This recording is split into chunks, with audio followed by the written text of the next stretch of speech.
காலை உணவை அவங்க சமைச்சிட்டு வராங்க. இப்ப காலை உணவு வந்திருக்கு தமிழ்நாடு அரசுல. அது வரவேற்கத்தக்க விஷயம், நல்ல ஒரு விஷயம். வீட்டுல 6வது 7வது 8வது படிக்கிற பிள்ளைங்க எல்லாம் எழுந்து தன்னுடைய தம்பி தங்கச்சிக்கு சமைச்சு வச்சுட்டு இவங்களும் கொண்டு வர்ற சூழல் எல்லாம் இருந்து நான் நேரடியாவே பாத்துருக்கேன். ஆமா சார், 8th படிக்கிற பையன் சார். நமக்கு டிராப் அவுட் வந்து எங்களுக்கு எப்படின்னா, ஒரு பையன் வரலன்னு வச்சுக்கோங்களேன், 3 days கண்டினியூஸா ஒரு மந்த்ல வரலன்னா எங்களுக்கு எமிஸ்ன்னு ஒன்று இருக்கு. அதுல வந்து எங்களுக்கு இன்ஃபர்மேஷன் அவங்க பேரண்ட்டுக்கும் போயிடும். எங்களை வந்து எங்க அதிகாரி கேட்பாங்க, அந்த பையன் ஏன் வரலன்னு. ஒரு பையன் வரவே இல்லைங்க, 1 மாசம் ஆச்சு, வரமாட்டான். அவனை போயிட்டு 2-3 தடவை பார்த்து வீட்டாண்டே போய் கூட்டு வரோம். வந்தா அன்னைக்கு ஒரு நாள் இருப்பான், அடுத்த நாள் வந்து வரமாட்டான். அப்பா இல்ல. ஸோ அரசாங்கத்தில் அப்பா இல்லாத பிள்ளைங்களுக்கு வந்து சிங்கிள் பேரண்ட்டுக்கு வந்து 4000 ரூபாய் மாசம் தரத்துக்கு அதுக்குன்னு தனி டிபார்ட்மெண்ட் இருக்கு, கலெக்டரேட்ல இருக்கு.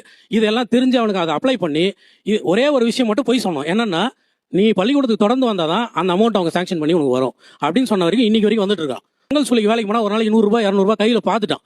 அப்ப அவன் பிரச்சனையை நான் கோல் எடுத்து எப்படி சால்வ் பண்ண முடியும்னு நினைக்கிறீங்க? அவர் வந்து அவர் அரசு பள்ளி டீச்சர் சொன்னாரு.